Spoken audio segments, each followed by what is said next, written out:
வணக்கம். என் பேர் மேகா கோவர்தன் ரெட்டி. நீங்க என்ன எம்ஜிஆர்னு கூப்பிடலாம். எங்களோட நோக்கம் ரொம்ப தெளிவானது. டேட்டாவை பயன்படுத்தி மக்களோட உண்மையான தேவைகளை புரிஞ்சுக்கணும். அதன் மூலமா ஒரு சிறப்பான ஆட்சியை உருவாக்கணும். இது வெறும் அரசியல் பத்தின ஆய்வில்ல, இது ஒரு நல்ல ஆளுகைக்கான வரைபடம். இன்னைக்கு சிவகங்கை தொகுதியை ஒரு கேஸ் ஸ்டடியா எடுத்துக்கிட்டு இந்த ஆய்வை நம்ம தொடங்கலாம். நீங்க பாக்குறது வெறும் ஒரு மேப் இல்ல, இது தமிழ்நாட்டின் இதய பகுதிகளில் ஒன்னான சிவகங்கை. இந்த மண்ணோட அரசியல் ரொம்பவே ஆழமானது. இதை நாம வெறும் தேர்தல் புள்ளி விவரமா மட்டும் பார்க்க போறதில்ல. இங்க வாழற மக்களோட வாழ்க்கை, அவங்களோட நம்பிக்கை, அவங்க சந்திச்ச ஏமாற்றங்கள்னு எல்லாத்தையும் சேர்த்து தான் பார்க்க போறோம். வாங்க இந்த ஆய்வுக்குள்ள இன்னும் ஆழமா போவோம். தேர்தல்கள்ல ஜெயிக்கிறதுங்கிறது வேற, மக்களோட நம்பிக்கையை சம்பாதிக்கிறதுங்கிறது வேற. ஒவ்வொரு கிராமமா, ஒவ்வொரு குடும்பமா, ஒவ்வொரு வாக்குறுதியா அதை நாம சம்பாதிக்கணும். இது ஏதோ அரசியல் தத்துவம் மட்டும் கிடையாது. இதுதான் மக்களுக்கும் ஒரு தலைவருக்கும் இடையில இருக்க வேண்டிய அடிப்படை ஒப்பந்தம். அந்த ஒப்பந்தம் சிவகங்கையில இப்போ எப்படி இருக்குங்கிறது தான் நம்ம பார்க்க போறோம்.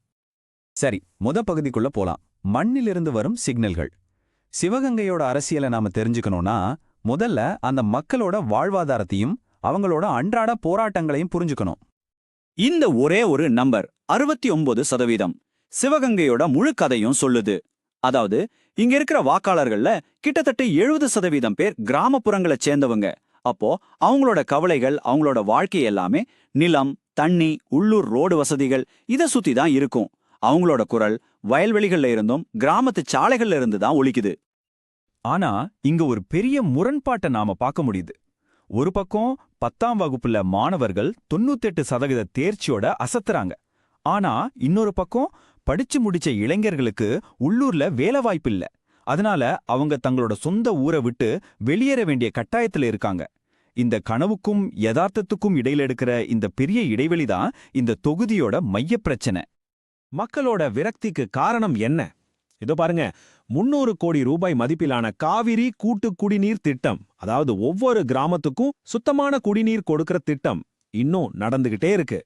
1055 கோடி ரூபாய் மதிப்பிலான நெடுஞ்சாலை மேம்பாட்டு பணி, அதாவது பாதுகாப்பான வேகமான பயணத்துக்கான திட்டம் இன்னும் முடியல. 36,500 வேலைவாய்ப்புகளை உருவாக்கும்னு சொல்லப்பட்ட சிப்காட் தொழிற்பூங்கா இன்னும் செயல்படவே தொடங்கல. வாக்குறுதிகள் வெறும் அறிவிப்புகளாவே நின்னுடுது. அது இன்னும் மக்களோட வாழ்க்கைய மாத்தல. சரி, அடுத்த பகுதிக்கு வருவோம். கோபத்தின் வடிவம். இந்த விரக்தி எல்லாம் தேர்தல் புள்ளி விவரங்கள்ல எப்படி பதிவாகியிருக்கு, அந்த எண்கள் என்ன சொல்லுதுன்னு கேட்போம். 2021 சட்டமன்ற தேர்தலை எடுத்து பாருங்க. ஜெயிச்ச வேட்பாளருக்கும் ரெண்டாவது வந்தவருக்கும் இடையில இருந்த வாக்கு வித்தியாசம் வெறும் 5.5% தான். இது ஒரு பலமான மக்கள் ஆணை கிடையாது. ரொம்பவே மெல்லிசான உடையக்கூடிய ஒரு ஆணை. இது ஒரு எச்சரிக்கை மணி மாதிரி.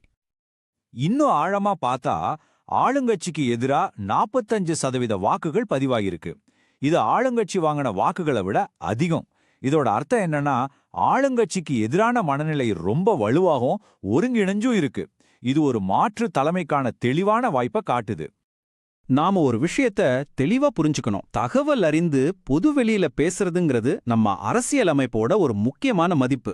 நாம பிரச்சனைகளோட அறிகுறிகளை மட்டும் குறை சொல்லிக்கிட்டு இருக்காம அந்த நோயோட மூல காரணத்தை கண்டுபிடிக்கணும். அதனால இந்த பகுப்பாய்வு ஒரு அரசியல தாக்குதல் இல்ல, இது ஒரு பொறுப்பான ஆய்வு. இந்த சிஸ்டம்ல இருக்கிற நோயை கண்டறிஞ்சு அதுக்கு தீர்வு சொல்றது தான் எங்களோட நோக்கம். மக்களோட கோபத்துக்கு முக்கியமா 3 காரணங்கள் இருக்கு. முதல்ல, நிறைவேற்றப்படாத வாக்குறுதிகள். உதாரணத்துக்கு 2010-11 கட்டின சமத்துவபுரம் வீடுகள் ஒரு 10 வருஷத்துக்கும் மேல பயன்படுத்தப்படாமலே கிடந்திருக்கு. 2வது, சேவை குறைபாடுகள். பெரிய திட்டங்கள் அறிவிச்சாலும் கிராமங்கள்ல இன்னைக்கும் போதுமான குடிநீர் சப்ளை இல்ல. 3வது, நம்பிக்கை இழப்பு. திருப்போணத்துல அஜித்குமார்ங்கிறவரோட காவல் மரணம் மாதிரி சம்பவங்கள் அரசு அமைப்புகள் மேல மக்களுக்கு இருந்த நம்பிக்கையை சிதைச்சிருக்கு. இப்ப நம்ம 3வது பகுதிக்கு போலாம். அமைப்பில் உள்ள விரிசல்கள். இப்போ நம்ம பார்த்த பிரச்சனைகள் எல்லாம் நேத்து இன்னைக்கு உருவானது கிடையாது. மக்களோட கோவம் பல வருஷங்களா இந்த சிஸ்டம்ல இருக்கிற நீண்டகால குறைபாடுகளோட விளைவுதான். அந்த ஆழமான விரிசல்களை பத்தி இப்போ பாப்போம். இது ஒரு நீண்டகால புறக்கணிப்போட தொடர்ச்சி. பல வருஷங்களுக்கு முன்னாடியே சிவகங்கை வளர்ச்சி அடையாத பகுதின்னு ஒரு முத்திரையை பெற்றுருச்சு. பெரிய தொழிற்சாலைகள் எதுவும் வரல. சமீப காலத்திலையும் தண்ணி மற்றும் பாசன பிரச்சனைகள் வாக்குறுதிகளை தாண்டி தொடர்ந்துகிட்டே இருக்கு. இன்னைக்கு உள்ளூர்ல வேலைவாய்ப்பு இல்லாததால இளைஞர்கள் வெளியூர்களுக்கு போறது ஒரு வாடிக்கையாயிருச்சு.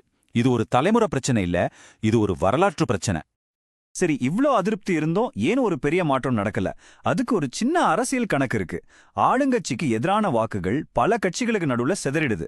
இதனால மொத்த வாக்குகள்ல ஒரு சிறுபான்மை வாக்குகளை வாங்குற வேட்பாளரால கூட ஜெயிக்க முடியுது. இதுதான் இங்க இருக்கிற முக்கியமான ஒரு சவால். 4வது பகுதி, ஆளுகைக்கான ஒரு வரைபடம். இதுவரைக்கும் பிரச்சனைகளை கண்டறிஞ்சோம். இப்போ தீர்வுக்கான நேரம். இது வெறும் தேர்தல் அறிக்கை கிடையாது. இது டேட்டாவோட அடிப்படையில உருவான ஒரு தெளிவான செயல்படுத்தக்கூடிய செயல் திட்டம். இதோ அந்த வரைபடத்தோட 4 முக்கியமான அம்சங்கள். 1. வேலைவாய்ப்பு. 2028க்குள்ள சிப்காட் தொழிற்பூங்காவை செயல்பாட்டுக்கு கொண்டு வர்றது. இது இளைஞர்கள் வெளியேறதை தடுத்து உள்ளூர் பொருளாதாரத்தை உயிர்ப்பிக்கும். 2. தண்ணீர். 2027க்குள்ள காவிரி கூட்டு குடிநீர் திட்டத்தை முழுமையா முடிக்கிறது ஒவ்வொரு வீட்டுக்கும் ஆரோக்கியத்தை உறுதி செய்யும். 3. உள்கட்டமைப்பு. 2026க்குள்ள 4 வழிச்சாலையை முடிக்கிறது வியாபாரத்தையும் வளர்ச்சியையும் வேகப்படுத்தும். 4. நலத்திட்டங்கள். வாக்குறுதி கொடுத்த எல்லா வீடுகளையும் மக்களுக்கு கொடுக்கறதும் உள்ளூர் சேவைகளை விரிவுபடுத்துறதும் இது மக்களோட அடிப்படை தேவைகளை பூர்த்தி செய்யும். இவை வெறும் வாக்குறுதிகள் இல்ல, இவை ஒவ்வொன்றுக்கும் ஒரு காலக்கெடு இருக்கு. இந்த திட்டத்தை மக்கள் கிட்ட எப்படி கொண்டு சேர்க்கிறது? பிரிவினை பேசி இல்ல, எல்லாரையும் ஒன்னா சேர்த்து. இளைஞர்களுக்கு வேலைவாய்ப்பு, பெண்களுக்கு பாதுகாப்பு, வன்னியர் மற்றும் தேவர் சமூகங்களுக்கு மரியாதையோட சேர்த்து அவங்களுக்கான வளர்ச்சி திட்டங்கள், பட்டியலின மக்களுக்கு ரொம்ப காலமா தாமதமாயிட்டு வர நலத்திட்டங்களை சரியா கொண்டு சேர்க்கிறது, முஸ்லிம் சமூகங்களுக்கு சமூக நல்லிணக்கத்தை உறுதி செய்யறது. இது எல்லோருக்கும் பொதுவான ஒரு வளர்ச்சிக்கான பார்வை. மக்களை அணுகும்போது அவங்களோட தனி உரிமையும் சம்மதத்தையும் மதிக்கிறது வெறும் சட்டக்கடமை மட்டும் இல்ல, அது ஒரு தார்மீக பொறுப்பு. ஒவ்வொரு தனிநபரோட தகவல்களையும் அவங்களோட அனுமதியோட சரியான நோக்கத்துக்காக மட்டும் பயன்படுத்துறது தான் ஒரு பொறுப்பான தலைவரோட அடையாளம். இந்த வியூகத்தோட பின்னணி என்ன? தற்போதைய சட்டமன்ற உறுப்பினரோட நிலைமை பலவீனமா இருக்கு. அதனால மாற்றத்தை நோக்கி மக்களை அணிதிரட்டக்கூடிய ஒரு வலுவான, மக்கள் அறிந்த வேட்பாளரை நிறுத்தினா அது ஒரு சரியான தேர்வா இருக்கும். ஆனா இங்க வேட்பாளரோட புகழை விட அவர் கொண்டு வர திட்டமும் அதை செயல்படுத்துற திறனும் தான் ரொம்ப முக்கியம். சரி, இறுதி பகுதிக்கு வந்துட்டோம். அரசியலுக்கு அப்பால் ஒரு நோக்கம். இது வெறும் தேர்தல் வியூகம் இல்ல, இது சிவகங்கையோட எதிர்காலத்தை பத்தின ஒரு புதிய பார்வை. நம்ம கனவுல இருக்கிற சிவகங்கை எப்படி இருக்கும்? ஒரு விவசாயியோட புள்ள படிச்சு முடிச்சுட்டு உள்ளூர்லயே ஒரு நல்ல வேலை தேடிக்கொள்ளக்கூடிய ஒரு சிவகங்கை. ஒவ்வொரு வீட்டுக்கும் சுத்தமான குடிதண்ணீர் கிடைக்கிற சிவகங்கை. அரசு அமைப்புகள் மேல மக்களுக்கு மறுபடியும் நம்பிக்கை வர்ற ஒரு சிவகங்கை. இதுதான் இந்த வரைபடத்தோட இறுதி இலக்கு. அப்ப முக்கியமான கேள்வி இதுதான். ஒரு தலைவர் எப்படி வெறும் டேட்டாவை, வெறும் எண்களை மக்களோட நம்பிக்கையா மாத்துறார்? புள்ளி விவரங்களை புரிஞ்சுக்கிட்டா மட்டும் பத்தாது. அந்த புள்ளி விவரங்களுக்கு பின்னால இருக்கிற மக்களோட வழியையும் அவங்களோட கனவுகளையும் புரிஞ்சுக்கிட்டு அவங்களுக்காக செயல்படும் போதுதான் அந்த டேட்டா உண்மையான நம்பிக்கையா மாறும். நீங்கள் மக்கள் மைய தலைவராக மாறி உங்கள் தொகுதியை மேம்படுத்த விரும்பினால் எங்களை தொடர்பு கொள்ளுங்கள். blueprintstrategies.ai.